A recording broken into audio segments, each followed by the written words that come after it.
السلام علیکم ورحمۃ اللہ وبرکاتہ۔ آئیے ایک مرتبہ عقیدت و محبت کے ساتھ اپنے غلامی ہونے کا ثبوت دیتے ہوئے آقا نامدار مدینہ تاجدار دونوں عالم کے مالک و مختار جناب احمد مجتبی محمد مصطفیٰ صلی اللہ تعالی علیہ وسلم کی بارگاہ بکس پناہ میں جھوم جھوم کر درود شریف پڑھیے بآواز بلند اللہم صلی علی سیدنا شفیعنا نبینا مولانا ملجانا محمد بارک وسلم صلو علیہ صلاۃ و سلام علیک یا رسول اللہ صلی اللہ تعالی علیہ وسلم۔ حضرات محترم، عمر فاروق رضی اللہ تعالیٰ عنہ اور ایک بدو یعنی ایک مسافر جو جنگل میں رہا کرتے تھے، ان کی کہانی، ان کا واقعہ، ان کا اسٹوری آپ کے سامنے بیان کرنے جا رہا ہوں۔ میں آپ کو بتا دوں کہ حضرت عمر فاروق رضی اللہ تعالیٰ عنہ یعنی فاروق اعظم رضی اللہ تعالیٰ عنہ یعنی عمر بن خطاب رضی اللہ تعالیٰ عنہ یعنی خلیفہ نمبر دوم، نبی صلی اللہ تعالیٰ علیہ وسلم کے خلیفاؤں میں سے نمبر دوسرے پر، اور تمام نبیوں کے بعد اور حضرت ابو بکر صدیق رضی اللہ تعالیٰ عنہ کے بعد، یعنی اسلام میں آپ کو بتا دوں کہ جتنے بھی انبیاء ہیں ان کے سارے انبیوں کے درجوں کے بعد، سارے نبیوں کے بعد جو ہیں حضرت ابو بکر صدیق رضی اللہ تعالیٰ عنہ کا مقام ہے، درجہ ہے۔ اس کے بعد حضرت عمر فاروق رضی اللہ تعالیٰ عنہ کا مقام ہے۔ ان کا میں آپ کو بتا دوں کہ ان کی ایک نیکی اور ہمارے کروڑوں نیکی پھر بھی ان کے ایک نیکی کے برابر نہیں ہو سکتا۔ ان کا مقام ہی کچھ الگ ہے، ان کا مرتبہ ہی کچھ الگ ہے۔ ہم ان کے قدموں کے دھول بھی نہیں ہیں، سمجھ رہے ہیں؟ ان کا مقام ہی کچھ اور ہے۔ میں آپ کو بتا دوں کہ انہی کی وجہ سے اسلام کو جو ہے حضرات محترم وہ شہرت و عزت ملی، انہی کی وجہ سے جو ہے نبی صلی اللہ علیہ وسلم، کیونکہ ان کو مانگ کے اللہ تعالیٰ سے لیے تھے کہ اللہ عمر کو جو ہے مجھے تو دے دے، تو اللہ تعالیٰ نے اب دعائے نبی ہو اور دعا قبول نہ ہو، ایسا ہو نہیں سکتا۔ اسی لیے اللہ تعالیٰ سے مانگ کر کے ہمارے اور آپ کے نبی جناب محمد رسول اللہ صلی اللہ تعالیٰ علیہ وسلم جو ہے مانگ کر کے اللہ تعالیٰ سے لیے تھے۔ تو اسی صحابی رسول، اسی خلیفہ دوم کی بات ہونے جا رہی ہیں، اور یہ صحابی رسول ایسے تھے، میں آپ کو بتا دوں کہ یہ خلیفہ جو ہے نا حضرت عمر فاروق رضی اللہ تعالیٰ عنہ، کہ جن کو دیکھ کر شیطان بھی کانپتا تھا، شیطان بھی جو ہے پناہ مانگتا تھا، ڈرتا تھا۔ لیکن آج ہم جو ہے شیطان سے ہم لوگ خود ڈرتے ہیں، شیطان کی باتوں پر آ کر جو ہے برائیوں میں مبتلا رہتے ہیں، نماز جیسی نعمتوں سے دور رہتے ہیں۔ ایک عین عبادت ہے نماز سے آج ہم لوگ دور بیٹھے ہیں، دور رہتے ہیں۔ اذان ہوتی ہے، حی علی الصلاح حی علی الفلاح کی آوازیں ہمارے کانوں تک آتی ہیں، پر ہم مسجد کی طرف آتے نہیں ہیں۔ بہرحال میں بتا دوں کہ شیطان جو ہے حضرات محترم، جس راستے سے اگر حضرت عمر گزر جاتے تو اس راستے پر شیطان نہیں آتا تھا۔ اگر شیطان حضرت عمر کو دیکھ لیتے کہ عمر آ رہے ہیں تو شیطان بھی بھاگ جاتا تھا۔ اور ایک چھوٹا سا واقعہ آپ کو اور بتا دوں، اس کے بعد یہ واقعہ بتاؤں گا انشاءاللہ۔ ایک مرتبہ اور درود شریف پڑھ لیجیے، اللہم صلی علی سیدنا شفیعنا نبینا مولانا محمد بارک وسلم صلو علیہ صلاۃ و سلام علیک یا رسول اللہ صلی اللہ تعالی علیہ وسلم۔ ایک مرتبہ ہوا کیا کہ حضرت عمر رضی اللہ تعالیٰ عنہ کہیں راستے میں جا رہے تھے، تو ایک شرابی شراب پیتے ہوئے آ رہا تھا کہ اس نے دیکھا کہ حضرت عمر فاروق رضی اللہ تعالیٰ عنہ جو ہے آ رہے ہیں، تشریف لا رہے ہیں۔ جب اس نے دیکھا تو وہ کیا کیا کہ شراب کا جو بوتل تھا، جو اس کے ہاتھ میں جو شراب کا بوتل تھا، جو شیشے کا ہو یا جو بھی چیز کا ہو، وہ بوتل کیا کہ پیچھے چھپا لیا، یہ سوچ کر کہ اگر عمر دیکھ لے تو آج ان کی تلوار اور میری گردن ہوگی۔ وہ ڈر سے جو ہے اس شراب کے بوتل کو چھپا لیتا ہے۔ چھپانے کے بعد جو ہی حضرت عمر فاروق رضی اللہ تعالیٰ عنہ قریب آتے ہیں، نزدیک آتے ہیں، پاس آتے ہیں، تو پوچھتے ہیں کہ تم پیچھے کیا چھپائے ہو، کیا چھپا رہے ہو پیچھے؟ تو وہ آدمی جو ہے کہتا ہے کہ میں دودھ چھپا رہا ہوں۔ بوتل میں کیا رکھے ہو، کیا چھپائے ہو، کیا چھپا رہے ہو؟ تو کہتا ہے کہ حضرت کچھ نہیں اے امیر المؤمنین، یہ جو ہے دودھ اس بوٹل کے اندر جو ہے، اس بتل کے اندر، اس بوٹل کے اندر جو ہے دودھ رکھے ہوئے ہیں۔ تو کیا کہنا تھا تو کہ پھر چھپا کیوں رہو، دکھاؤ مجھے۔ تو وہ آدمی جو ہے، وہ شخص جو ہے دل میں سوچتا ہے کہ اگر آج عمر کو پتہ چل جائے کہ یہ شراب ہیں تو ان کی تلوار اور میری جو ہے گردن کمپلسری ہر حال میں جو ہے اڑنے والی ہے آج میری گردن، آج عمر چھوڑیں گے نہیں۔ وہ سوچ کر کہتا ہے یا اللہ آج تو بچا لے مجھے، اور میں یا اللہ میں تجھ سے وعدہ کرتا ہوں کہ میں زندگی میں کبھی شراب نہیں پیوں گا، میں تجھ سے صدق دل سے دعا کرتا ہوں، توبہ کرتا ہوں کہ اللہ میں زندگی میں اور کبھی شراب نہیں پیوں گا، بس عمر سے مجھے بچا لے آج۔ اگر تو آج عمر کی تلوار سے مجھے بچا لیتا ہے تو میں جو ہے شراب نہیں پیوں گا۔ یہ کہہ کر جو ہے حضرات محترم حضرت عمر کے بار بار اصرار کرنے پر اس شخص نے جو ہے آخر کار وہ بوٹل جو ہے سامنے لاتا ہے۔ سامنے جب لاتا ہے تو حضرت عمر اور وہ شخص جب دیکھتے ہیں کہ واقعی اسی میں شراب کے بجائے اس میں جو ہے دودھ ہوا کرتا ہے، دودھ نظر آتا ہے۔ دودھ اللہ تعالیٰ شراب کو تبدیل کر دیا، دودھ میں تبدیل کر دیا۔ اس کے بعد حضرت عمر چلے گئے، جانے کے بعد حضرات محترم وہ شخص، وہ آدمی جو ہے اسی وقت اس بوٹل کو زمین پر پٹکتا ہے اور صدق دل سے توبہ کرتا ہے کہ اللہ جس طرح سے تو نے آج مجھے عمر سے بچایا، عمر کے تلوار سے بچایا، جو میں نے وعدہ کی تھی تیرے سے، تجھ سے جو وعدہ کیا تھا میں کہ نہیں میں اب شراب نہیں پیوں گا، کہ یا اللہ تو آج میں حقیقت میں کہہ رہا ہوں کہ جب تو مجھے بچا لیا تو آج میں واقعی میں توبہ کرتا ہوں کہ میں زندگی میں جو ہے کبھی شراب نہیں پیوں گا۔ تو وہ ہے حضرت عمر، خوف دیکھیے عمر کی۔ اس کے بعد حضرات محترم وہ شخص جو ہے اسی وقت سے شراب پینا چھوڑ دیتا۔ تو اب آئیے بتاتے ہیں کہ ایک مسافر اور حضرت عمر رضی اللہ تعالیٰ عنہ کی ایک واقعہ۔ حضرت عمر رضی اللہ تعالیٰ عنہ اپنے زمانہ خلافت میں بسا اوقات رات کو چوکیدار کے طور پر شہر کی حفاظت بھی فرماتے تھے۔ ایک مرتبہ اسی حالت میں ایک میدان میں گزر ہوا تو دیکھا کہ ایک خیمہ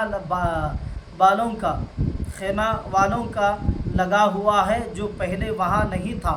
اس کے قریب پہنچے تو دیکھا کہ ایک صاحب وہاں بیٹھے ہیں اور خیمہ سے کچھ کراہنے کی آواز آ رہی ہے۔ سلام کر کے ان صاحب کے پاس بیٹھ گئے اور دریافت کیا کہ تم کون ہو؟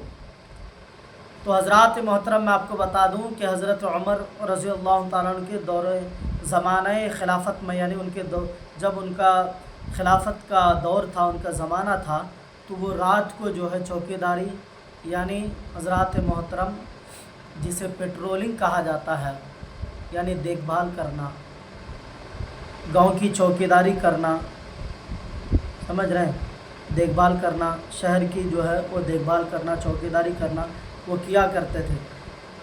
تو حضرات محترم حضرت عمر ایک میدان میں دیکھتے ہیں کہ خیمہ لگا ہوا ہے، یعنی ٹینٹ سمجھ لو آپ، جسے کیمپ لگا ہوا ہے۔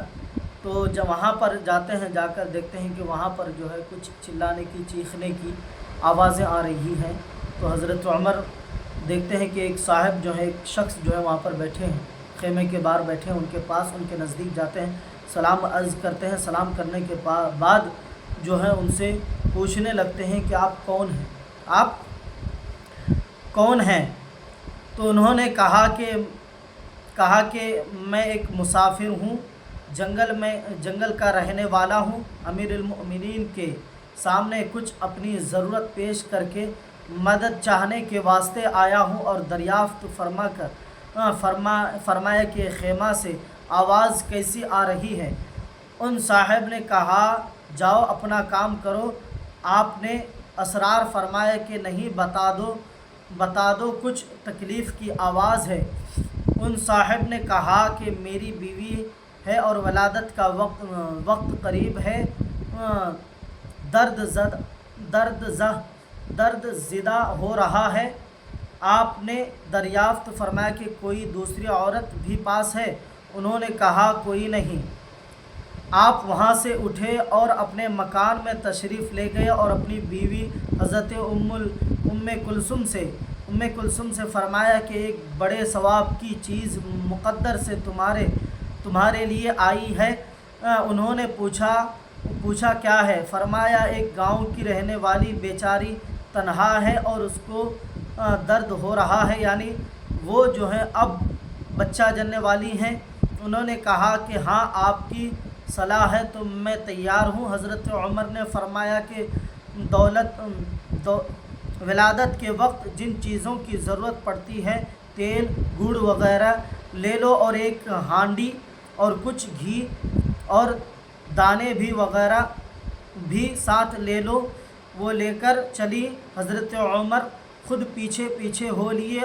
وہاں پہنچ کر حضرت ام کلثوم تو خیمہ میں چلی گئی اور آپ نے آگ جلا کر اس ہانڈی میں دانے ابالے، گھی ڈالے۔ اتنے میں ولادت سے فراغت ہوگی، اندر سے آواز آئی۔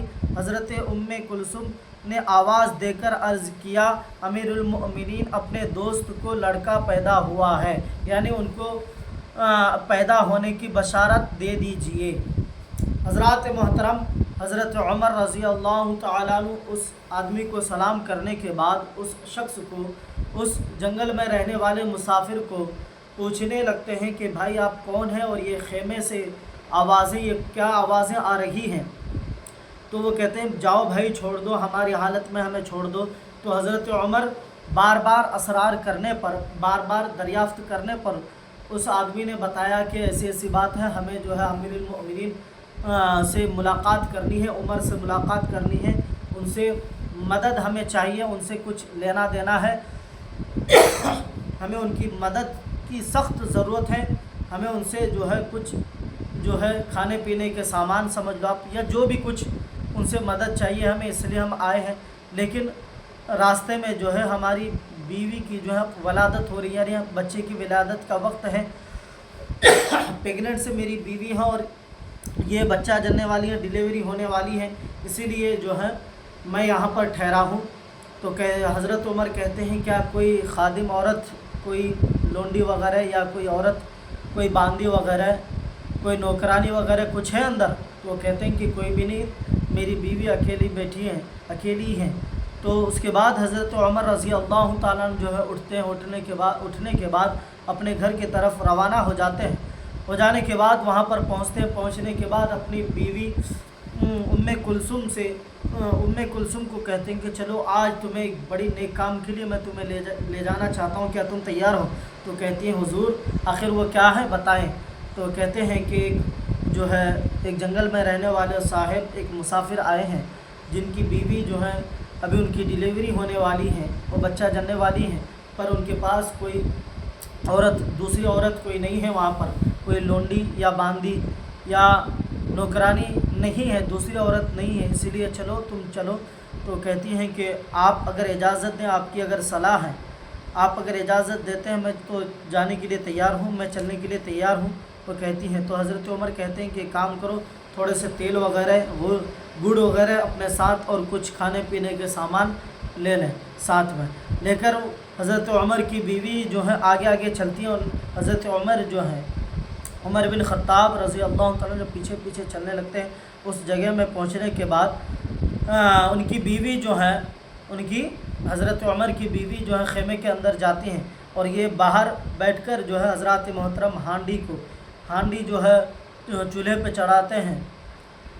چڑھانے کے بعد حضرات محترم کچھ کھانے پینے کا سامان جو ہے اس میں ڈال کر، یعنی آپ دال چاول جو بھی سمجھے، آپ سمجھانے کے لیے کہہ رہا ہوں، پکانا چالو کر دیتے ہیں، خود ہی پکاتے ہیں اور ان کی بیوی جو ہے وہ جو ہے اس عورت کے ساتھ ہو لیتی ہیں، یعنی اندر خیمے میں چلے جاتی ہیں۔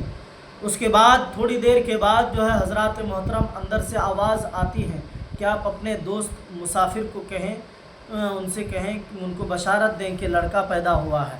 امیر المؤمنین کا لفظ یعنی انہوں نے جب حضرت عمر کو امیر المؤمنین کہہ کر پکارا، اتنا سننا تھا کہ یہ لفظ سننا تھا کہ ان صاحب کے کانوں میں پڑا تو وہ گھبرائے۔ آپ نے فرمایا گھبرانے کی بات نہیں، وہ ہانڈی خیمہ کے پاس رکھ دی کہ اس عورت کو بھی کچھ کھلا دیں، اور کلثوم نے اس کو کھلایا اور اس کے بعد ہانڈی باہر دے دی۔ حضرت عمر نے اس بدو سے کہا کہ تم بھی کھاؤ، رات بھر تمہاری جاگنے میں گزر گئی۔ اس کے بعد اہلیہ کو ساتھ لے کر گھر تشریف لائے اور ان صاحب سے فرمایا کہ کل آنا، تمہارے لیے انتظام کر دیا جائے گا۔ حضرات محترم، جب حضرت کلثوم یعنی حضرت عمر رضی اللہ تعالیٰ عنہ کی بیوی اندر سے آواز لگاتی ہیں کہ امیر المؤمنین اپنے ساتھی، اپنے دوست سے جو جنگل سے آئے ہیں ان کو جو ہے بشارت دیں، کہیے کہ ان کو لڑکا پیدا ہوا ہے۔ جب انہوں نے امیر المؤمنین کا لفظ کہہ کے پکارا، حضرت عمر کو امیر المؤمنین کہہ کے پکارا، تو یہ لفظ سننا تھا کہ یہ لفظ سننے کے بعد وہ آدمی وہ شخص، وہ جنگل میں رہنے والا مسافر گھبرا جاتا ہے کہ یہ تو حضرت عمر ہی ہیں، یہ تو ہمارے امیر ہی ہیں۔ وہ گھبرانے لگتا ہے تو حضرت عمر کہتے ہیں کہ گھبرانے والی بات نہیں ہے، پریشان مت ہو، گھبراؤ مت، ہاں تم پوری رات جاگنے میں ہی گزاری ہو۔ اپنی بیوی سے کہتے ہیں کہ اس عورت کو کچھ کھلا دیں۔ کھلانے کے بعد پھر جو ہے حضرت کلثوم جو ہے یعنی حضرت عمر کی بیوی جو ہے، کھلانے کے بعد ان کی اس شخص کے بیوی کو کھلانے کے بعد پھر وہ ہانڈی جو ہے، وہ ہانڈی یا پتیلا یا بگونا سمجھے آپ یا دبرا، وہ جو ہے واپس باہر خیمے کے باہر پہنچا دیتی ہے۔ پہنچانے کے بعد پھر حضرت عمر کہتے ہیں، اس شخص سے کہتے ہیں کہ تم گھبراؤ مت، تم جو ہے پوری رات جگنے میں گزار دیے ہو، اسی لیے اب تھوڑے سے کچھ کھا لو، کھا پینے کے بعد کل صبح میں جو ہے آ جانا۔ یہ کہہ کر حضرت عمر اپنی بیوی کے ساتھ اپنے گھر واپس آنے لگتے ہیں، آ جاتے ہیں، اور صبح وہ آدمی جو ہے ان کے پاس آنے لگتے ہیں۔ قوم کا سردار قوم کا خادم ہوتا ہے، اور اس حقیقت کا اظہار خلفائے راشدین کے عہد میں خوب ہوا۔ حضرت عمر فاروق رضی اللہ عنہ نے اتنی بڑی بلند شان کے باوجود ایک غریب بدو کی رات بھر خدمت کرتے ہیں۔ بھلا اس زمانے میں کوئی بادشاہ رئیس نہیں، کوئی معمولی حیثیت کا مالدار بھی ایسا ہے جو غریب کی ضرورت میں مسافر کی مدد کے واسطے اس طرح بیوی کو جنگل میں لے جائیں اور خود چولہا جلا کر پکائیں۔ مسلمانوں کو اپنے ان بزرگوں کی سیرت کو اپنے سامنے رکھنا چاہیے۔ یعنی حضرات محترم، ہمیں حضرت عمر رضی اللہ تعالیٰ عنہ کے نقش قدم پر چلنا چاہیے، خلفائے راشدین کے نقش قدم پر چلنا چاہیے۔ آپ جانتے ہوں گے کہ حضرت عمر کا مقام بہت زیادہ ہے، بہت اعلیٰ ہے، ان کا مقام بہت زیادہ ہے۔ اور آپ کو بتا دوں کہ ان کو جنت میں جانے کا میں آپ کو بتا دوں کہ اس میں کوئی شک نہیں ہے، ذرہ برابر بھی شک نہیں ہے کہ وہ جنتی نہیں ہے، وہ ڈائریکٹ جنت میں جائیں گے، ان کا کوئی حساب کتاب نہیں ہے، سمجھ رہے؟ کیونکہ نبی صلی اللہ علیہ وسلم ان کو دنیا میں ہی جنت دے دی ہے، 10 صحابیوں کو دنیا میں ہی جنت دے چکے ہیں۔ تو حضرات محترم، ہمیں جو ہے بزرگان دین کی زندگی کو دیکھ کر اپنے آپ کو جو ہے سدھارنا چاہیے، اپنے آپ کو ان کی سیرت کو دیکھ کر ہمیں جو ہے حضرات محترم اپنی زندگی کو گزارنا چاہیے، ان کے طور طریقے کو اپنانا چاہیے۔ آج حضرات محترم تھوڑے پیسے کیا آ جاتے ہیں کسی کے پاس، اپنے آپ کو بہت بڑا مالدار سمجھ کر غریبوں پر اتیاچار، ان کو جو ہے طرح طرح کی پریشانیاں، جو مطلب طرح طرح کی اذیت تکلیفیں دیتے ہیں، لوگوں کو حقارت کی نظر سے دیکھتے ہیں اور اپنے آپ کو بڑا سمجھنے لگتا ہے۔ لیکن جو تمام مسلمانوں کے امیر ہونے کے بعد، امیر المؤمنین ہونے کے باوجود انہوں نے ایسا نہیں کیا، اپنی خستہ زندگی انہوں نے گزاری۔ حضرات محترم، انہوں نے امیرانہ زندگی نہیں گزارا، بلکہ حضرات محترم ایک غلام کے طور پر اپنی زندگی کو گزارا۔ آپ سنے ہوں گے کہ حضرت عمر کے بیٹے عبداللہ اور حضرت امام حسین رضی اللہ عنہ جب چھوٹے تھے، آپس میں بحث ہوتے حضرت یعنی علی کے بیٹے نواسۂ رسول کہتے ہیں کہ تمہارا باپ جو ہے میرے نانا کا غلام ہے۔ یہ کہتے ہیں تو وہ بچہ یعنی حضرت عمر کے بیٹے کو جو ہے برا لگا، وہ دوڑتا ہوا اپنے باپ کے پاس حضرت عمر کے پاس جاتے ہیں اور کہتے ہیں کہ ابا حضور آج تو غضب ہو گیا، آج غضب ہو گیا، علی کے بیٹے یعنی حسین نے آج نے آپ کو جو ہے غلام کہا کہ میرے نانا کے غلام ہیں۔ تو یہ پوچھتے ہیں کیا کس نے کہا؟ تو کہتے ہیں کہ حضرت علی کے بیٹے حسین کہتے ہیں۔ بولے کہ انہوں نے صحیح کہا کہ ہاں انہوں نے صحیح کہا۔ تو حضرات محترم حضرت امام حسین کو بلایا جاتا ہے، بلانے کے بعد کہتے ہیں کیا میرا بیٹا سچ کہتا ہے؟ کیا آپ نے مجھے ایسا کہا؟ تو اب وہ بچہ کوئی معمولی سا بچہ نہیں تھا کہ وہ جھوٹ بولیں گے، وہ کوئی معمولی بچہ نہیں تھا کہ وہ جھوٹ بولیں گے، وہ نبیوں کے سردار کے نواسے ہیں، فاطمہ کے جو ہیں لال ہیں، ہاں حضرت علی کے لخت جگر، سمجھ رہے ہیں، نور نظر ہیں، وہ تو جھوٹ بولیں گے نہیں۔ تو کہتے ہیں ہاں کہ میں نے ایسا کہا۔ تو وہ کہ حضرت عمر فاروق کہتے ہیں کہ میں آپ کی زبان سے سننا چاہتا ہوں، ایک مرتبہ آپ کہہ دیں کہ آپ نے میرے بچے سے کیا کہا؟ تو کہتے ہیں کہ میں نے کہا کہ آپ میرے نانا کے جو ہیں غلام ہیں۔ تو حضرات محترم اتنا کہنا تھا کہ حضرت عمر فاروق کہتے ہیں کہ آپ نے صحیح کہا، آپ نے صحیح کہا، اس میں کوئی شک نہیں ہے، بالکل صحیح ہے، 100% جو ہے ستیہ ہے کہ واقعی میں آپ کے نانا کا غلام ہوں، اور یہ غلام ہونا میرے لیے سب سے بڑی بات ہے۔ میرا کوئی شریعت نہیں، میرا کچھ بھی نہیں ہے، سب جو ہے آپ کے نانا کا ہی ہے۔ بس آپ مجھے اتنا سمجھ لیا، آپ نے مان لیا کہ میں آپ کے نانا کا غلام ہوں، تو میرے لیے اس سے بڑھ کر اور کوئی چیز نہیں ہو سکتی۔ یہ ہے حضرت عمر۔ حضرت عمر کو پہچانو، ان کی زندگی کو پہچان کر ان کے جیسا تو نہیں لیکن ان کے طریقے پر، ان کے نقش قدم پر چلنے کی کوشش کریں۔ اللہ تبارک و تعالیٰ سے دعا ہے ہم تمامی مسلمانوں کو حق بولنے اور حق پر عمل کرنے کی توفیق عطا فرمائے، اور خاص کر کے 5 وقت نماز پڑھنے کی توفیق عطا فرمائے۔ یا اللہ اس دنیا میں جہاں کہیں بھی مسلمان بھائی پریشان حال میں، ان کے پریشانی کو دور عطا فرما۔ یا اللہ خاص کر کے فلسطینی مسلمانوں پر رحم عطا فرما، غزہ کے مسلمانوں پر رحم عطا فرما۔ یا اللہ ان کی غیب سے مدد عطا فرما۔ یا اللہ اس دنیا میں جہاں کہیں بھی مسلمان بھائی پریشان حال میں، ان کے پریشانی کو دور عطا فرما۔ یا اللہ اس دنیا میں جتنے بھی مسلمان ہیں سب کو ایک اور نیک بنا، سب کو 5 وقت نماز پڑھنے کی توفیق عطا فرما۔ میرے بولنے میں اگر کوئی قسم کی غلطی ہو تو آپ میری ضرور اصلاح فرمائیں۔ وآخر دعوانا ان الحمدللہ رب العالمین۔ السلام علیکم ورحمۃ اللہ وبرکاتہ۔ اور ہمارے چینل کو زیادہ سے زیادہ سبسکرائب کریں۔